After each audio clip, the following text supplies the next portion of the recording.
各位朋友，阿弥陀佛。我们今天要讲的是《机械族》这本书导读第15哈。那千辛万苦，我们终于要讲到美白。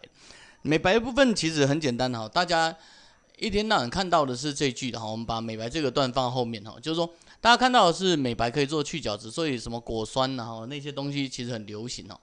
然后或者是用雷射哈激光去破坏黑色素哈，那这一段我们当然都可以理解，但是事实上。我们在谈机械毒的这一段的时候，我们其实看到的是对皮肤的照顾。那先跟大家讲一下，我大概在2004年哈，2014对不起，2014年，我们大概就提出了这样子一个说法哈，就是说所谓的干斑哈，我去大陆演讲啊，事实上你要考虑到它从上面垂直看下来应该有4个东西，第一个是角质堆积啊。那这也就是所谓的我们称为卡斑的哈。那第二个是新生黑色素的发炎，那这个是所有医师都会注意到的，就是发炎后的色素沉淀。第三是深部黑色素的掉落，那这一段其实就是我们一些错误的治疗，比如说像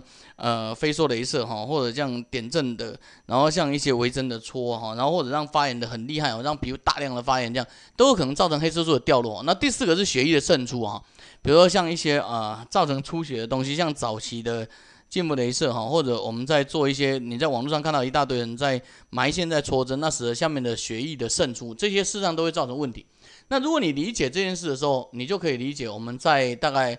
这大概是这张是2014年提出，然后我们在2015年就提出了这样一个现象哈，就是之前我们有谈过，就是健康的皮肤其实本来是健康的，那后来因为它会出油，你错误的治疗导致它的皮肤的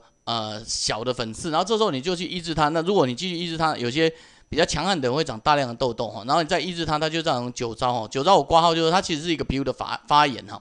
那这个发炎，你就可以回过头去思考到，这个发炎就有可能造成这个东西，发炎后或受伤后的血液渗出哈。然后再过来的话，如果他是一个不太反应的人哈，他的发炎可能没有很明显，就造成所谓的敏感哦。可是敏感后，它的就堆积出一个黑斑，而这个黑斑相对应的就是这个卡斑哈。所以我们在做那个肌肤监测的时候，常常会想到说，传统里头我们都觉得去角质，可是你要想到说，当你有角质可以去的时候，其实皮肤已经受伤了。就正常的皮肤，它的角质堆积其实是可以正常溶掉的，还记得吗？我们之前讲的那个皮肤正常形成酸性保护膜的地方哈，就在这个地方，它正常形成酸性保护膜这一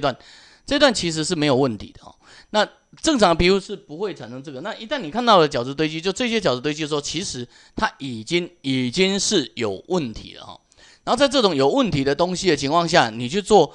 果酸去做什么，会不会造成黑色素更多呢？会不会造成更多发炎呢？那在这种有问题的，或者已经在潜在发炎的皮肤下面哈，已经在潜在发炎的皮肤下面，然后你再去做雷射，会不会使得下面的破坏更厉害？会不会使得血管更厉害？所以在肌肤监测里面，我们在做美白的部分，我们认为美白的第一件事是发炎是黑色素产生的主要关键哈。那第一个你要让它不发炎哈，或者知道降低它发炎。那你们觉得敏感性肌肤一天到晚在发炎，难怪它的色素很明显。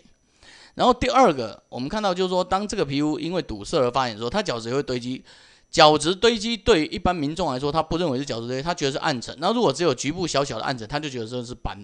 所以，当你从肌肤监测去看黑斑这个行为的时候，其实你应该心里要有理解哦，它是一个动态的过程哦。也就是说，你这个治疗完以后，它可能会回到这里，或回到这里，或回到这里这样哈。那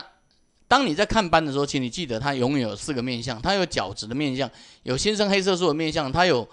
不断产生的那个血管发炎的现象哈。那这里头可以治疗的部分，其实在肌肤监测有很多故事可以讲哈。那我们明天哈再把那个美白这段好好的更讲清楚。那现在只告诉各位说，你可以去看一下这本书的第61页哈，然后到62页，就是变黑就是皮肤受伤的意思哦，就是然后在已经长斑的人可能都有潜在的这个发炎现象哦，因为你要回头想，就像我们刚刚讲，他如果已经有卡斑了，或者他已经有不断的产生新生黑色素了，一个正常皮肤是不会不断产生新生黑色素哦，除非它受到太阳晒哈。所以你想想看，就是为什么我们会晒黑，就是因为你去受